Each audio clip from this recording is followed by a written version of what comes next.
인간의 눈의 종류가 크게 두 가지로 구분이 됩니다. 세분하면 네 가지, 다섯 가지 되지만 크게 두 가지로 구분할 수 있는데, 첫째는 눈에 보이는 겉모습만 보는 육안이 있습니다. 그리고 두 번째 눈은 눈에 보이지 않는 영의 세계와 사물의 본질을 관통하여 볼 줄 아는 영안이 있습니다. 눈에 보이는 겉모습만 보는 육안만 가지고는 인생이 바른 길을 갈 수 없고 안전하고 행복한 길도 갈 수가 없습니다. 왜냐하면 눈에 보이는 것만으로 판단하고 평가하면 다른 세계에서 동시적으로 일어나고 있는 본질을 간과하기 때문에 바른 판단을 내릴 수 없게 되고, 그래서 그릇된 길로 갈 수밖에 없기 때문입니다. 이런 사람은 사람을 판단할 때에도 외모를 중시합니다. 겉으로 나타난 얼굴 표정, 인상 혹은 관상을 중시합니다. 대기업 중 한 그룹은 사원을 채용할 때 관상을 중요시한다고 합니다. 그래서 입사 면접을 할 때 관상쟁이를 옆에 두고 관상을 살펴보고 그 관상쟁이가 됐다라고 하면 채용을 하고, 저 사람은 관상이 나빠서 안 됩니다라고 하면 채용을 하지 않는다고 합니다. 그래서 관상 점수를 잘 받기 위해서 성형 수술을 하고 면접장에 갔더니 관상쟁이가 바뀌어서 떨어졌다고 하는 웃지 못할 이야기가 있습니다. 그만큼 외모와 겉모습만 중요시하는 오늘날의 세태를 비꼬아 생겨난 이야기겠죠. 하나님을 알지 못하는 사람들의 공통적인 시각이 사람을 겉모습으로만 판단하고 어떤 사건과 사실을 드러난 현상만 보고 판단하고 하고, 보이지 않는 속마음에는 어떤 마음을 품고 있고 어떤 생각을 하고 있는지 전혀 염두에 두지 않는다는 것입니다. 그렇습니다. 현대인들은 특별히 눈에 보이는 부분에 모든 관심을 다 쏟고 그것으로 웃고 슬퍼하고 근심하고 우는 세상적 육적인 시각과 안목을 가지고 살아가기 때문에 대부분 궁극적 실패의 삶을 살아가고 있다고 해도 과언이 아닙니다. 그럼에도 불구하고 밖으로 드러나는 돈 버는 일, 넓은 집에서 하는 것, 아이들이 좋은 학교에 들어가는 일, 눈에 보이는 자기 아이들 신앙과 교육 문제 등등에 집착하고 있습니다. 육안을 가진 사람들은 극히 이기적인 경향을 띄어서 이기적인 삶으로 영적인 중요한 은혜나 교회나 믿음이나 동력자들을 헌신적 버리듯이 버리는 변과 반역의 행위가 나타나기도 하는 것입니다. 이들은 마태복음 15장 14절에 예수님께서 지적하신 대로 그냥 두라. 그들은 맹인이 되어 맹인을 인도하는 자로다. 만일 맹인이 맹인을 인도하면 둘 다 구덩이에 빠지리라 라고 하셨는데, 영적 맹인, 영적 소경들, 눈먼 육적인 눈을 가진 자들로서 주변의 사람들까지 다 구덩이에 빠뜨려 망하게 하는 자들이 있다는 것입니다. 그리고 두 번째로 또 하나의 눈은 눈에 보이지 않는 영의 세계를 보고 본질을 파악할 줄 아는 영안이 있습니다. 영안은 하나님을 믿고 예수 그리스도를 믿는 자들이 가진 안목을 말하죠. 육적인 눈으로 볼 수 없는 영의 세계를 볼 수 있는 이 영안은 하나님의 역사를 보고 이면적 역사를 보고 사람의 속마음을 보고 사물의 본질을 보는 눈을 말합니다. 예수 그리스도를 만나면 이기적인 삶의 모든 것이 다 변하고 헛된 껍데기를 버리고 보이지 않는 본질적이고도 영적인 진정한 생명의 자리, 하나님의 보호하심의 자리, 승리와 성공의 자리, 행복의 자리로 나아올 수 있는 영안을 가지기 때문에 삶의 성공자가 될 줄로 믿습니다.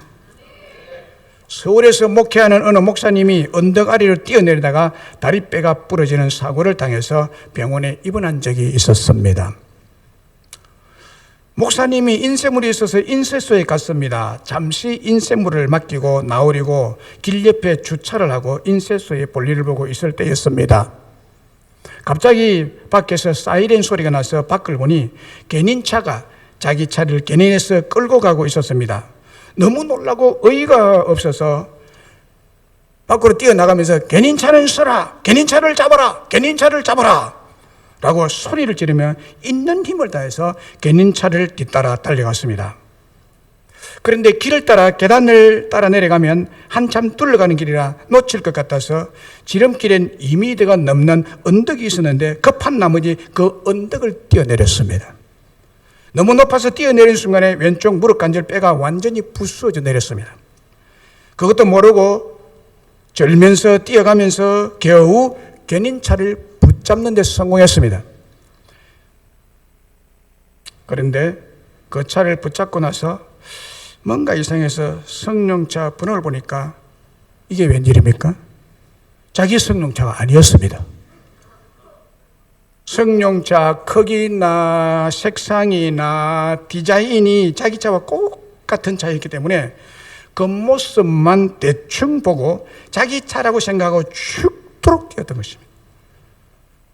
번호를 확인하고 보니 자기 차는 그 자리에 얌전히 주차되어 있었습니다.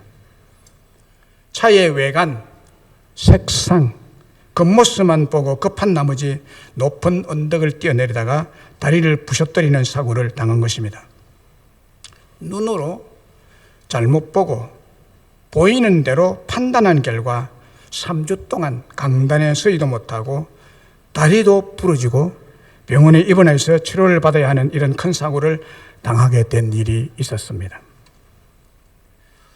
민수기 22장 23절에 보면 이런 내용이 기록되어 있습니다. 이스라엘 백성들이 광야를 지나 요단강을 건너 모압 평지에 진을 쳤습니다. 모압 왕인 발락이 이스라엘을 두려워한 나머지 이스라엘 선지자 발람 선지자를 초청해서 발람 선지자를 크게 높여주고 존귀하게 해줄 것을 약속하고 또 무엇이든지 원하는 대로 다 시행하여 줄 것이라고 유혹을 해서 이스라엘을 저주해달라고 요청했습니다. 민수기 22장 6절에 당신의 나라가 우리보다 강하니 청하건대 와서 나를 위하여 당신의 백성을 저주하라.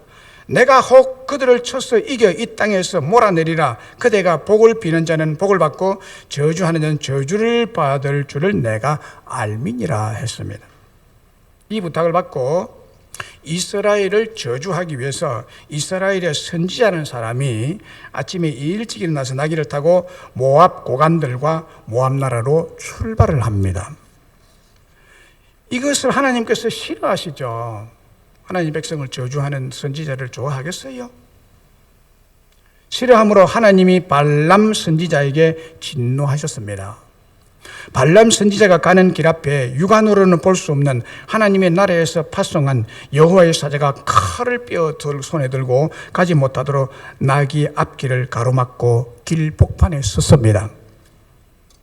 나귀가 이것을 보고 길에서 급히 벗어나 밭으로 뛰어들었습니다. 발람 눈에는 안 보입니다.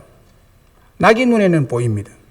하나님의 사자가 칼을 들고 발람선이 가는 길 앞길을 막아섰습니다. 가지 못하도록. 가면 죽어. 그런데 나귀가 이것을 보고 겁이 나서 밭으로 뛰어들었습니다. 피해야 되잖아요. 그런데 발람은 보지 못하기 때문에 이게 멀쩡한 나귀가 갑자기 왜 이러냐, 길을 잘 가다가 그러니까 밭으로 뛰어드니까 발람이 위에서 말을 채찍으로 때립니다. 나귀를 길로 다시 몰고 가기 위해서 채찍으로 막 쳤습니다. 길에 들어선 나귀는 다시 칼을 휘두르는 여호와의 사자를 피해서 담벼락에 바짝 붙어서 걸어가는데 그때 발람의 발이 담벼락에 짓눌려서 부르짖는 듯한 고통을 당하고 그래서 나귀를 다시 채찍질했습니다. 왜 이러느냐고.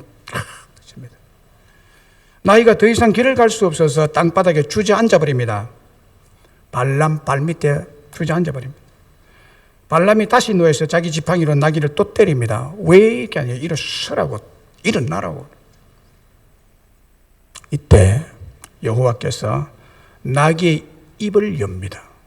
나귀는 말 못하는데 하나님은 나귀조차도 인간이 쓰는 언어로 말을 하게 하십니다.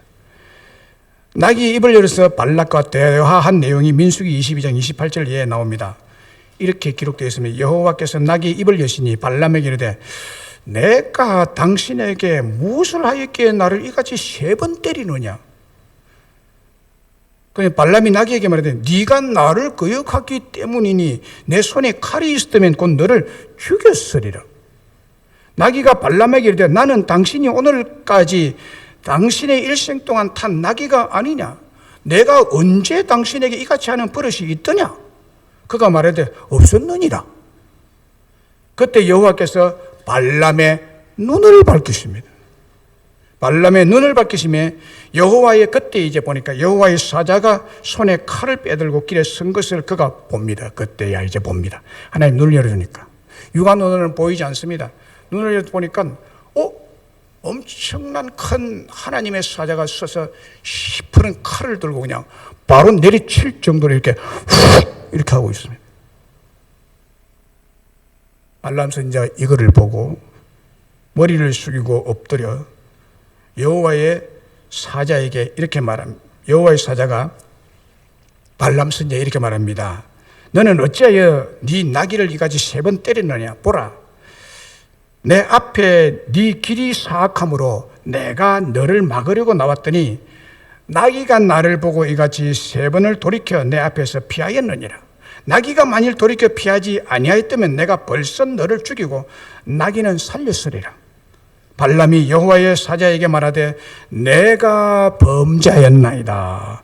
당신이 나를 막으려고 길에 서신 줄을 내가 알지 못하였나이다. 당신이 이를 기뻐하지 아니하시면 나는 돌아가겠나이다. 라고 이제 영안이 열려서 보고는 회개를 한 거죠. 여러분, 영의 눈이 열리지 않으면 발람처럼 선지자이지만은 하나님께서 싫어하시고 진노해서 심판하시는 범죄 행위를 알지 못하고 범죄를 저지르고 사망의 길을 가게 되는 것입니다.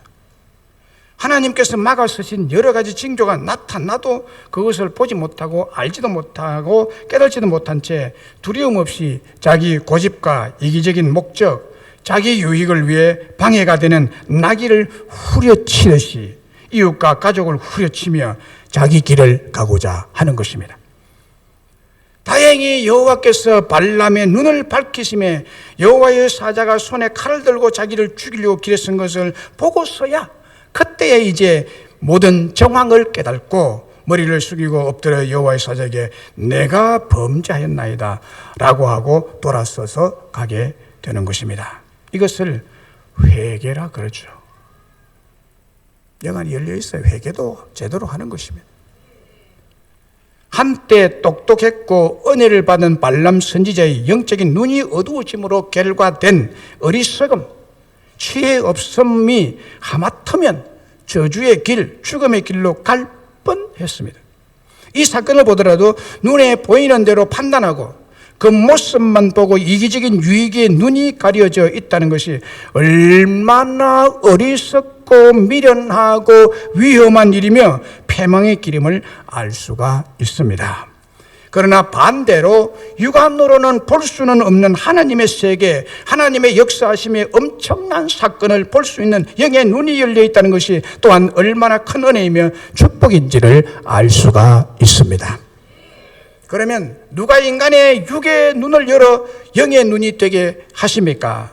하나님께서 우리의 육의 눈을 열어 영의 세계를 보는 영의 눈을 뜨게 하시는 줄로 믿습니다. 오늘 본문 17절을 보세요. 기도하여 이르되 여호와여 원컨대 그의 눈을 열어서 보게 하옵소서 하니 여호와께서 그 청년의 눈을 여심해 여호와께서 그 청년의 눈을 여심해 그가 보니 불말과 불병거가 산에 가득하여 엘리사를 둘렀더라 라고 했습니다. 이 말씀을 잘 이해하려면 그 배경을 알아야 됩니다. 이 말씀의 배경은 북이스라엘의 여호람 왕 때 일로서 아람 왕이 이스라엘을 수차례 침략했지만 번번이 실패를 합니다. 그 이유는 엘리사가 하나님께 주시는 영감으로 아람 왕의 군사들이 침공에 들어오는 길을 다 알아차리고 이스라엘 왕에게 미리 길목에 군사들을 준비시켰기 때문이었습니다. 엘리사로 인해서 계속 공격이 실패로 돌아가자 엘리사를 먼저 잡아 없애기 위해서 아람 왕은 한밤중에 말과 병거와 수많은 군사를 엘리사가 있는 도단성에 보내어 도단성을 포위했던 것입니다. 도단성의 아람 군대에 의해서 포위된 것을 다음날 아침에 일어난 엘리사의 사환이 보고 깜짝 놀랍니다. 그래서 두려움에 떨면서 엘리사에게 보고를 했습니다. 15절에 보면요, 하나님의 사람 사환이 일찍 일어나서 나가보니 군사와 말과 병거가 성읍을 에워쌌는지라. 그의 사환이 엘리사에게 말하되 내 주여, 우리가 어찌하리까? 큰일 났습니다는 말이에요. 낙심하고 두려워하고 절망하는 사환의 그 말에 대한 엘리사의 대답을 보세요. 16절 17절에 대답하되 두려워 말라. 우리와 함께한 자가 그들과 함께한 자보다 많으니라 하고 기도하여 이르되 여호와 영원컨대 그의 눈을 열어서 보게 하옵소서니 여호와께서 그 청년의 눈을 여심해 그가 보니 불말과 불병거가 산에 가득하여 엘리사를 에워쌌더라라는 말씀이 있죠. 여기에 불말과 불병거란 말이 언급되어 있는데 여기에 불말, 불병거, 말이라는 의미하는 바는 힘이 강하고 아주 날쌔고 빠르다는 것을 의미하고 아주 용맹스럽다는 뜻을 가지고 있습니다. 그리고 불말이라는 것은 지상에 존재하지 않는 말입니다. 지상에 불말이 어디 있습니까? 백말은 있어도, 흑마, 백마, 조롱말은 있어도 불말은 없어요. 왜 불말이라고 표현됐는가 하면 불빛같이 빠르고 강력한 하나님의 말이라는 거예요. 초자연적인 능력과 권능을 가진 불사불패의 말임을 계시적으로 나타내 준 말입니다. 그리고 이 불말과 불병거가 산에 가득하여 엘리사를 둘렀다라고 했는데 한두 마리의 불만과 불병거만 있어도 이 아람 군대들을 완전히 초토화시키기에 넉넉한 능력을 가지고 있는데 육의 눈으로는 보이지 않는 빛같이 빠르고 강력한 능력을 가졌는데 이런 불말과 불병거가 산에 가득하게 엘리사를 둘러싸고 보호하고 지키고 있었다는 것입니다. 여간이 열려서 사건의 본질을 정확하게 보니 완전히 다른 세계가 펼쳐져 있고 움직이고 있다는 사실을 알게 된 것입니다. 육안으로는 볼 수 없는 하나님의 완벽하신 보호와 지켜주심이 있다는 것을 본 사환은 마음에 일어났던 두려움이 사라지게 됐던 것입니다. 오늘 우리들의 두려움과 염려와 절망이 어디에서 비롯될까요? 엘리사의 사환과 같이 영의 눈이 어두운 데 있습니다. 영의 눈이 소경이 된 사람이기 때문에 보이는 현상만 보고 두려워할 수밖에 없는 상황들이 우리의 인생 가운데 전개되는 것입니다. 영적인 하나님의 역사, 하나님의 세계, 하나님의 군대의 움직임을 천군 천사의 보호하심과 싸워주심을 볼 수 없음에 있습니다. 영적으로 깜깜하고 흑암이고 암흑천지의 육신의 눈으로는 겉보기만 하고 외관상 나타난 현상만 보고 살아가니까 늘 두렵죠. 늘 떨리죠. 불안하고 절망하고 의심하고 낙심하게 되는 것입니다. 하나님의 역사심을 영의 눈으로 보고 있고 믿고 있었던 엘리사는 두려워하지 말라. 두려워할 필요가 없어. 우리와 함께한 자가 그들과 함께한 자보다 훨씬 많으니라. 이렇게 말할 수가 있었던 것입니다. 저도 이 진리를 이 시간 여러분들에게 선포하고 싶습니다. 두려워하지 마십시오. 우리와 함께한 자가 우리를 대적하는 자들과 함께한 자보다 더 강하고 더 많습니다. 교통사고 중에 치명적인 사망사고의 원인이 어디에 있습니까? 졸음운전에 있습니다. 졸음운전. 제가 아는 사람들 중에 졸음운전하다가 돌아가신 분이 많아요. 졸음운전은 위험천만한 운전행위입니다. 졸면 눈이 감기고 앞을 볼 수 없게 되므로 자기도 모르는 사이에 핸들을 잡고 가는데 순식간에 반대 차선으로 접어들게 되고 반대 차선에서는 급속도로 오던 대형 트럭과 정면 충돌이 일어나게 되는 것입니다. 요즘 이런 치명적인 사고를 방지하기 위해서 고속도로가에는 졸음 쉼터가 군데군데 마련되어 있고 잠시 자고 가도록 조치를 취하고 있습니다. 눈 감고 운전하는 졸음 운전이 위험하기 때문이죠. 그리고 장님은 절대로 운전할 수 없고 운전해서도 안 됩니다. 사실 걸어 다니기도 힘든 사람들이 이 소경들이잖아요. 영의 눈이 열려 있지 아니하고 영적 장님은 육적 장님이 운전석에서 60km, 100km 이상으로 운전하는 것과 똑같은 위험이 도사리고 있습니다. 이걸 아셔야 돼요. 그러므로 영적 장님은 인생이 언제 충돌하고 전복되고 파괴되고 치명적인 사고를 당할지 모르고 살아가는 사람입니다. 운전대를 잡고 가장의 논문 장님이 운전대 잡고 운전해갑니다. 위험천만해요. 육신의 눈만 건강하다고 되는 게 아니에요. 죄송한 말씀입니다만은 무식이 용감하죠. 시편 146편 8절에 여호와께서 맹인들의 눈을 여시며 라는 말씀이 있습니다. 여호와께서 맹인들의 눈을 여시며, 하나님은요 눈을 여시는 분이세요. 육적인 눈, 영적 맹인들의 눈을 열어주시는 분이십니다. 그래서 열어서 보게 하십니다. 이사야 22장 22절에 내가 또 다윗의 집의 열쇠를 그의 어깨에 두리니 그가 열면 닫을 자가 없겠고 닫으면 열 자가 없으리라 라고 말합니다. 하나님이 여시는 분이라는 거예요. 혹은 닫으시는 분이에요. 이 이사야 22장 22절은 다윗의 집의 열쇠를 그의 어깨에 두리니 이 말은 예수님에게 다윗의 열쇠를 주신다는 거예요. 메시아 대신 예수님께서 열고 닫는 다윗의 열쇠 가신 분이라는 것입니다. 이 열쇠로 하나님은 우리의 닫힌 영안을 열어주시는 분이세요. 그래서 하나님을 볼 수 있게 하시며 하나님께서 역사하실 영의 세계를 깨닫고 감지하고 보게 하시는 분이십니다. 요한복음 9장에도 보면 예수님께서 길을 가실 때 날 때부터 맹인된 사람을 예수님이 보십니다.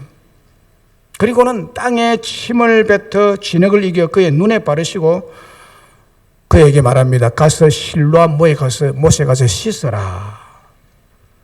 이에 가서 씻고 밝은 눈으로 왔더라. 예수님은 눈을 뜨게 하시는 분이세요. 눈을 뜨게 하셔요. 눈을 띄워주십니다. 영적인 눈도 예수님이 띄워주시는 줄로 믿습니다. 불공들여서 되는 게 아니죠. 예수님께서 앞을 볼 수 없는 맹인의 눈을 뜨게 하시는 하나님이시라는 사실을 이 실로암 사건을 통해서 우리에게 계시해 주는 거거든요. 그래서 예수님은 육적인 소경도 뜨게 하고 칠해줄 뿐만 아니라 영적으로 병든 우리의 눈도 동시에 열어주셔서 주 예수님을 믿게 하시고 영의 세계를 보도록 하시는 분이십니다. 이사야서 6장 1절로 8절에 보면 하나님께서 두려워 떨고 있는 이사야 선지자에게 그의 눈을 열어서 하나님의 나라를 보여주고 있습니다. 이사야서 6장에 보면 이 사건이 기록되어 있어요. 우시야 왕이 죽던 해에 내가 본즉 주께서 높이 들린 보좌에 앉으셨는데 보니까요 영안이 갑자기 열렸어요. 영적인 눈이 열렸습니다. 그동안엔 보지 못해가지고 우시야 왕을 의존해서 살았던 자가 이사야 선지자거든요. 우시야 왕은 굉장히 신앙이 좋은 왕이었어요. 그래서 하나님 말씀대로 선지자와 언언하고 막 이렇게 살았는데 자기가 의존했던 절대 권세자 왕이 죽으니까 이 이사야 선지자가 굉장히 두려움에 휩싸이게 됩니다. 염려스럽고 또 어떻게 자기의 선지자 일을 감당할지, 백성들이 너무너무 완악하고 죄악을 많이 저지르니까 자기가 선지자 노릇하기가 너무너무 힘들 것을 예상하고 너무너무 두려워했습니다. 그런데 하루는 성전에 들어가서 보니까 자기의 눈이 확 열렸어요. 성전 건물은 보이지 않고 하늘이 그대로 확 열렸는데 주님이 높은 보좌에 앉았습니다. 주님이 입고 있는 옷이 얼마나 크고 넓은지 온 성전에 주님의 옷으로 가득하게 채워졌습니다. 신비한 현상이죠. 그리고 그 주님 옆에 서랍들이 모셨었는데 이 서랍들 곧 천사들이 날개가 6개가 달렸습니다. 위에 2개, 중앙에 2개, 뒤에 2개. 그래서 2개는 얼굴을 가리고 2 날개로는 자기 발을 가리고 둘로는 날면서 찬송을 합니다. 거룩하다, 거룩하다, 거룩하다. 만군의 여호와여, 그의 영광이 온 땅에 충만하다. 이렇게 막 찬양하는 소리와 함께 천국에서 이루어지고 있는, 현재 이루어지고 있는 그 상황을 이 이사야가 영의 눈이 밝아서 보게 된 것입니다. 그러니까 이 찬송 소리에 땅이 그냥 터가 요동하고 성전의 연기가 충만해졌습니다. 이때 선지자가 말합니다. 하로다 나여 망하게 되었도다. 나는 입술이 부정한 사람이요 나는 입술이 부정한 백성 중에 거주하면서 만군의 여호와이신 왕을 배웠음이로다. 그때에 천사 중에 하나, 서랍 중에 하나가 부젓가락으로 제단에서 집은 핀 숯을 손에 가지고 이사야에게 날아와서 그것을 이사야 입술에 대서 지집니다. 그러면서 이렇게 말하면 보라, 이것이 내 입에 닿았으니 내 악이 제하여졌고 내 죄가 사하여졌느니라. 또 주님이 말씀합니다. 내가 누구를 보려며 누가 우리를 위하여 갈꼬. 그때 이 이사야가 말합니다. 내가 여기 있나이다. 나를 보내소서. 할렐루야. 이사야가요, 눈이 열리지 않았다면, 하늘나라를 보지 못했다면 선지자직 사표냈을 겁니다. 왜냐하면 이스라엘 백성들이 너무 말을 안 듣고 너무 완악하고, 이사야 당시에 그랬거든요. 그런데 영안이 열려서 하늘나라를 딱 목도하고 난 다음에 이사야 선지자의 마음은 모든 두려움, 근심, 걱정이 사라지고 아주 담대해졌습니다. 아주 담대. 그래서 이사야 선지자가 예언한 예언이 이사야서에 기록이 되어 있잖아요. 굉장한 일을 했죠. 놀라운 일을 했죠. 영의 눈이 떠해지니까요, 하나님을 보게 되고, 하나님을 본 사람은요, 두려움이 없고 염려, 근심과 절망과 죽음을 극복하고 이길 수 있는 힘이 생겨나게 되는 것입니다. 그래서 히브리서 11장에 보면요, 어떤 사람은 믿음으로 톱으로 켜여서 죽은 자가 있다고 말하는데 그 선지자가 이사야 선지자입니다. 이사야 선지자 순교당했는데요, 네로 황제가 톱을 가지고 사람을 반쪽으로 이렇게 잘라줘요. 그때도 이사야 선지자는요, 전혀 두려움 없이 하나님 앞에 자기의 목숨을 제물로 드렸던 것입니다. 이게 어떻게 가능하냐는 거예요. 죽음에 두려움이 없는 사람 세상에 어디 있습니까? 하나님을 본 자는, 하나님을 체험한 자는, 천국을 본 자는 죽음을 두려워하지 않습니다. 그러나 평생을 교회를 다녀도 영안이 닫힌 사람은 두려워서 벌벌벌벌벌벌벌 세상 사람들과 똑같죠. 서울 창신교회에서 은퇴하신 장로님 중에 한 분이 계시는데 그분이 70년대 초에 군 복무 때 일을 기록하고 있는 것을 제가 보았습니다. 20대 초반의 청년이 군대에서 성령을 받고 영적인 눈이 열리게 됐으므로 군에서 아무도 시키지 않아도 매일 내무반 청소를 자기가 도맡아 하고 화장실 청소를 혼자서 도맡아 다 합니다. 업무 시간 외에 내무반 청소는 자기가 도맡아, 화장실 청소 자기가 다, 그 더러운 화장실 자기가 다 혼자 다 합니다. 그래서 모든 군인들이 그를 바보, 어리석다고 비아냥거렸습니다. 군에는 요령껏 살아야 된다는 격언이 있잖아요. 그런데 이 군인은요, 하나님을 만나고 하나님을 보고 성령 충만을 받았기 때문에요, 내무반 청소 다 하기 싫어하잖아요, 군인들이. 근데 자기는 내무반 청소 자기가 혼자 다 썰고 화장실 청소까지 자기가 다 합니다. 2등병에서 1등, 1등병에서 상병, 상등병에서 뱅장으로 올라가도 병장 때도 계급이 낮은 쫄병에게 시키지 않고 자기가 다 하는 거예요. 한결같이. 그는 하나님을 보고 예수님을 눈으로 보고 그의 영의 눈이 떠여진 진실한 그리스도인이기 때문에 어떤 어려움으로 여기지 않았고 변함없이 감당할 수가 있었던 것입니다. 그런데 그 부대에 술에 취하면 술 주정이 매우 심한 하사관이 한 명 있었습니다. 그 사람은 술 주정 때문에 군 영창에도 여러 번 갔다 왔습니다. 술만 먹으면 아주 더러운 행우지가 나오고 무서운 것이 하나도 없이 막 행패를 부려가지고 잡혀서 군 영창에 몇 번이나 갔다 온 사람입니다. 어느 날 그 사람이 또 술에 만취가 되어서 행패를 부리기 시작했습니다. 아무도 말릴 사람이 없습니다. 그런데 이 사람이 병장 때 그 사람 곁에 가서 몇 마디 말을 딱 하고 하니까 즉시 이 사람이 잠잠해졌습니다. 그렇게 술 취해서 행패를 부르는 사람이 욕설을 하고 그냥 몇 마디 말을 했는데 잠잠해졌어요. 그 후로 그 사람이 술을 먹으면 이 병장이 딸려가서 잠잠하게 해서 부대가 아주 조용해졌다는 얘기가 있습니다.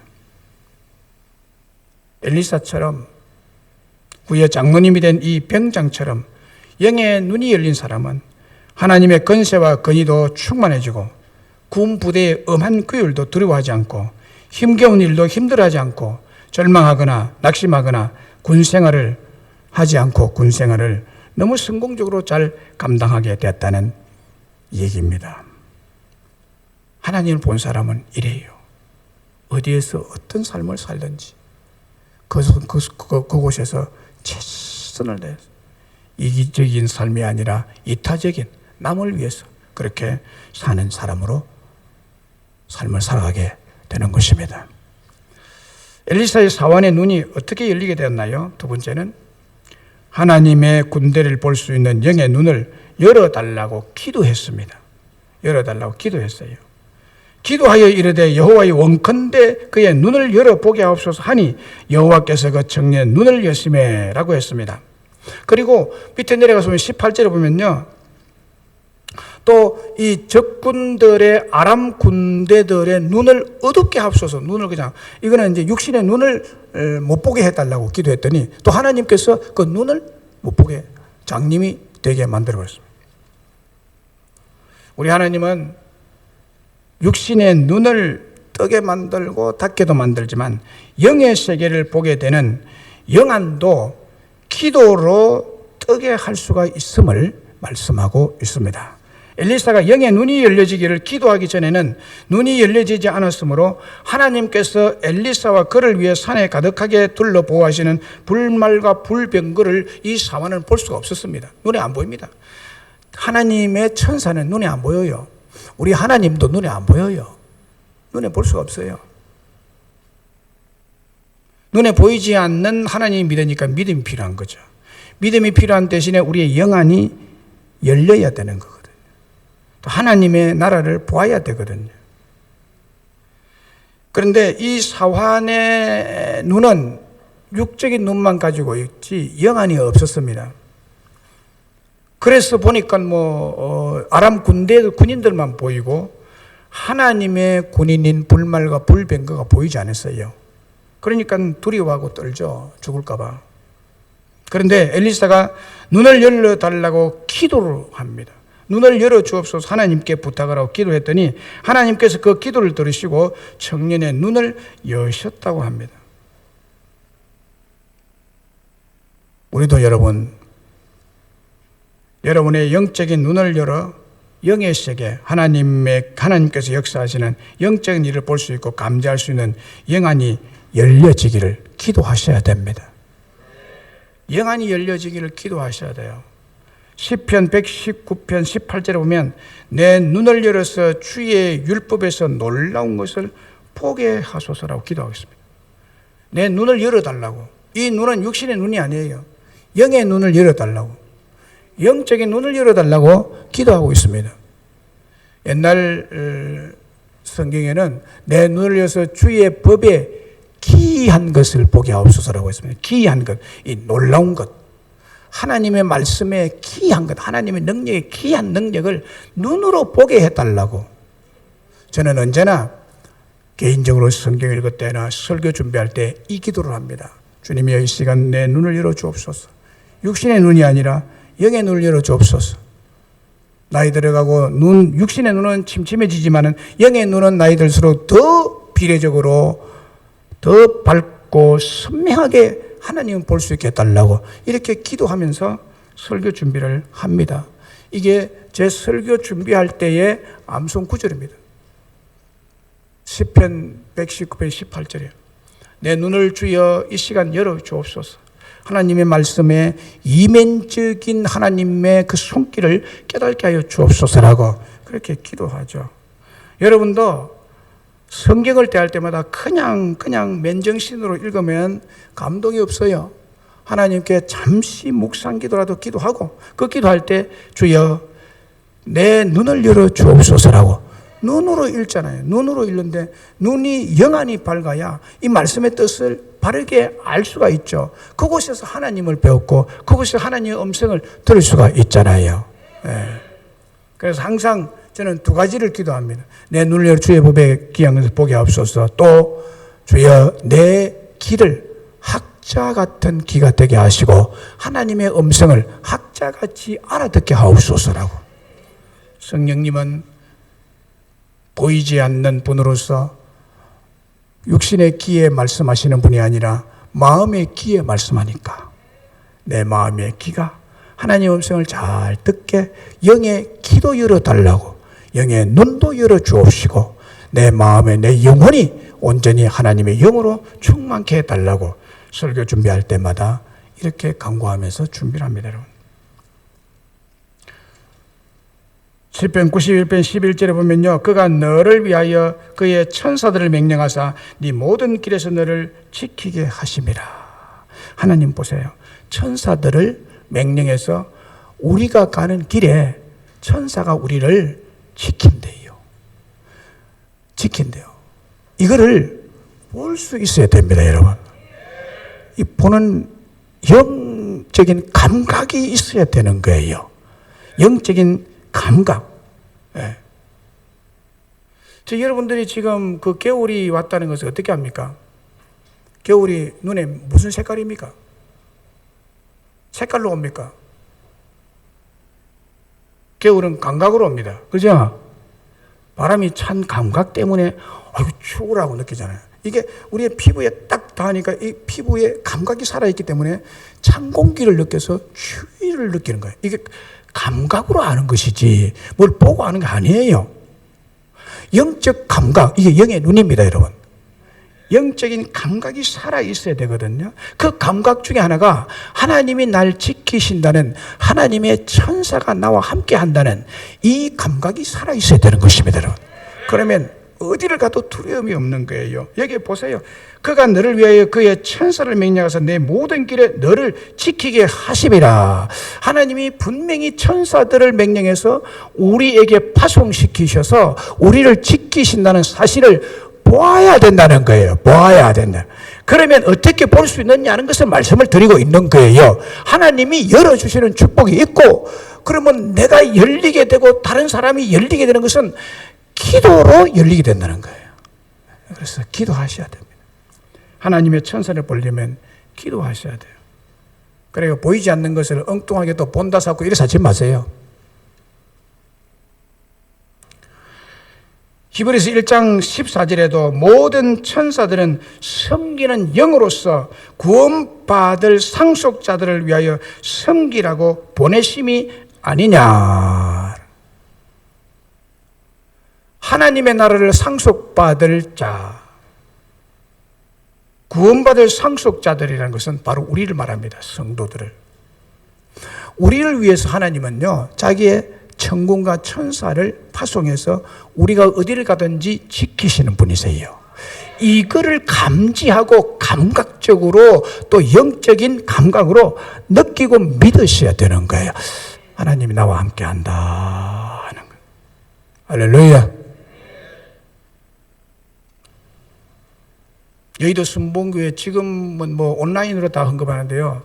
온라인 제도가 없을 때 80년대 초까지 주일날 헌금을 하면 수십만 명이 예배를 드리고 헌금하면요, 그걸 사람의 개수를 못한대요. 은행 직원이 아예 있다가 딱 예배 마치면요, 은행 직원이 이렇게 그냥 한 보자기를, 동전도 한 가마니 이래가지고 가득하게 넣어서 은행 직원이 넣어가지고 가는데, 그냥 가지 않아요.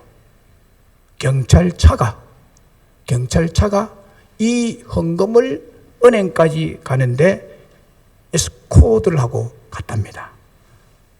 앞에 한 대, 뒤에 한 대, 경찰차가 이렇게 이제 그 헌금을 무사히 은행 가서 이렇게 입금하도록. 그 은행 가서 은행 직원이 이제 다 헤아려가지고 해가지고 계산해서 이제 적금이 된대. 입금이 된대요. 여러분, 무슨 말입니까? 돈을 가지고 가는 것도 도난 당할까봐, 강도의 침입을 당할까봐 경찰이 에스코트를 하고 가는데, 하물며 천국의 상속자, 구원의 상속자, 하나님의 자녀들인 여러분들이 어디 가는데 하나님이 에스코트 안 하시겠느냐? 돈보다 귀하죠? 여러분이 헌금보다 귀한 존재들이에요. 하나님이 여러분들을 에스코트해 줍니다. 어디를 가든지. 이거를 감각적으로 알아요. 겨울이 오면 겨울이 왔다 하는 걸 느끼듯이. 이거를 느끼면서 하나님은 왜 못 느끼느냐? 여름이 오면 여름이 왔다고 옷을 다 벗어제끼고 어디 갈 생각을 하면서 또 왜 하나님이 함께 계시는 못 느끼느냐? 왜 못 느껴요? 눈에 안 보이면 안 계십니까? 우리 하나님은 우리가 너무너무 귀하대요. 그래서 천군 천사를 파송해서 너를 지킨다고. 이거를 눈으로 보아라는 거예요. 체험하라는 거예요. 체험하라. 저는 살면서 위기 때 이 사실을 많이 깨닫습니다. 하나님이 천사를 동원해서 위기 때에 하나님이 늘 따라다니다가 위기 때 내가 운전을 잘못해서 실수할 때 딱 손으로 막아주는 것을 체험을 많이 합니다. 딱 막아줘. 봉구를 타고 가다 고속도로 이 고가도로에서 눈길에 미끄러져 가지고요. 완전히 밑에는 경부 고속도로 차가 횡횡횡 달리고요. 위에는 이게 도로가 떠 있기 때문에 그 고가도로에 눈이 녹지를 안 않고 있는 것을 모르고 80km 훅 들어갔는데요. 눈길에 완전히 봉고차가 얼마나 그러니까 고가도로 막이 좀 돼 있지만은요, 이게 거기에 좌우로 몇 번 부딪히고 에어쇼가 아니라 카쇼를 한 두세 바퀴 돌다가요, 섰는데 반대 방향으로 선 거야. 딱. 하나님이 이때 지켜주시는데요, 이게 넘어져서 고속도로로 안 떨어지고 뒤에 오는 차들을 막았는지 어쨌는지 내가 카쇼 할 동안에는 차가 안 왔어요. 왔으면 대형 사고가 나고 어찌 된지 모르죠. 근데 딱 반대 방향 서서 다시 정신 차리가 돌려가지고 한쪽 편에 딱 세우니까 그때 차가 휙 지나가더라. 놀라지도 않아요. 할렐루야. 그래서 저는 이렇게 멀쩡하게 살아있습니다. 하나님이 천사를 통해서 막아주고 지켜주고 보호하셨더라는 거예요. 그 외에는 설명할 길이 없어요. 우리 하나님은 살아계십니다. 천사를 동원해서 지킵니다. 엘리사처럼 이거를 보는 영안이 있을 때 우리의 신앙은 알짜배기, 진짜배기, 진짜 크리스찬이 될 수 있을 줄로 믿습니다. 말씀을 맺습니다. 캐나다에서 오신 어떤 분이 이런 말을 했다고 합니다. 몇 년 전의 일인데, 캐나다는 정말 재미없는 나라라는 것입니다. 왜냐하면 아무 사건도 안 생기고 이야기거리도 없고 너무너무 조용해서 재미가 없다는 것입니다. 그러나 한국에 오니까 얼마나 재미있는지 익사이팅하다는 거예요. 흥미진진하다는 거예요. 익사이팅하다. 자고 깨면 엄청난 사건들이 하나 둘씩 계속해서 터져 나오니까 한국이라는 나라야말로 참 재미있는 나라라는 것입니다. 이 말은 아마도 비아냥거리는 말이겠죠? 그렇습니다. 우리가 사는 이 나라는 잠시도 조용한 날이었고 언제나 우리를 두렵게 하고 절망하게 하는 크나큰 사건이 매일 터지고 있습니다. 정치적으로 혼란하고 경제도 너무나 어렵고 더구나 괴물 코로나 바이러스까지 덮치면서 우리 사회는 불안하기 거지없습니다. 6.25 이후에 오늘날까지 우리 국민들은 얼마나 노력하며 피땀을 흘렸고 얼마나 많은 젊은 청년들이 희생과 헌신을 쏟아왔습니까? 우리나라가 오늘에 이르기까지 수많은 희생이 있었습니다. 엄청난 피와 땀과 눈물이 있었습니다. 수많은 사람들이 중동의 사막에서 베트남 전쟁에서 돈을 벌어들였습니다. 이런 와중에 많은 젊은 청년들이 희생을 당하고 가족들이 흩어지는 아픔도 있었습니다. 뿐만 아니라 한국교회의 모든 성도들이 눈물로 새벽마다 부르짖어 기도한 것은 우리도 잘 살게 해달라고, 우리도 잘 살게 해달라고, 우리도 미국같이 잘 살게 해달라고, 우리도 복을 받게 해달라고 산에서 들에서 광장에서 철야 기도하면서 몸부림치며 기도했습니다. 이렇게 애태우며 오늘의 우리나라가 되었는데 오늘 이 땅에서 일어나고 벌어지는 일들은 우리를 절망케 하고 우리를 불안케 하고 잠 못 들게 하고 있습니다. 앞으로 우리 이 나라의 미래는 어떻게 될까요? 한국교회는 어떻게 될까요? 과거 이스라엘 왕들과 종교인들과 백성들이 합심해서 그들의 죄악을 경고하는 신실한 선지자들을 막 죽였습니다. 자기들의 죄와 악한 삶을 계속하기 위해서, 자기들의 쾌락을 추구하기 위해서, 자기들의 권력을 휘어잡기 위해서 이들의 잘못을 경고하는 참 선지자들을 무참히 죽였습니다. 오늘의 한국은 이 사회를 향해 경고하는 교회와 목회자를 죽이기 위해 혈안이 되어가고 있습니다. 권력 잡은 자들, 정치계, 교육계, 종교계, 사회주의 이념을 가지고 진보주의에 물든 목회자들에 의해서 하나님을 진실히 섬기고 교회와 주의 종들이 완전히 이들에 의해서 포위가 되어 있는 상황입니다. 엘리사와 도단성이 아람 군대의 말과 뱀과 수많은 군사들에 의해서 포위를 당함으로 엘리사의 사원이 보고 깜짝 놀라 두려워 떨었던 것처럼 절망스럽고 두렵습니다. 그러나 엘리사는 두려워하지 아니했습니다. 그 이유는 하나님의 군대인 불말과 불병거가 가득히 도단성을 지키며 하나님의 종 엘리사를 지키고 자신을 지키고 있다는 사실을 영적으로 보고 있었기 때문이었습니다. 우리에게도 두려움이나 절망은 하나님을 보면서 없어질 줄로 믿습니다. 엘리사를 지키셨던 하나님의 군대인 불말과 불병거 천군 천사들로 가득히 우리 교회와 하나님의 종들인 저와 여러분과 여러분의 가정을 지금 지키고 있고 지켜주실 것을 믿습니다. 지금 영의 세계에서 일어나는 사건과 사실의 본질을 보시고 알도록 하나님께서 우리들의 영안을 열어보게 하실 줄로 믿습니다. 이제 우리가 마지막으로 해야 할 일은 하나님 앞에 우리의 죄를 철저히 회개하고 한국교회가 회개하고 죄를 무릅쓰고 회개하고 우리의 영적인 눈을 열어 하나님의 일과 하나님의 군대인 천군 천사가 우리를 보호하고 있다는 사실을 확신하고 볼 수 있도록 통곡하며 눈물로 기도해야 될 것입니다. 이 길만이 우리가 살 길이요 우리의 행복이요 우리의 승리임을 믿습니다. 이제 우리 한 마음으로 우리와 우리 가족들과 영적인 눈이 열려서 하나님을 보고 담대히 살아가는 축복이 있기를 주의 이름으로 축원합니다.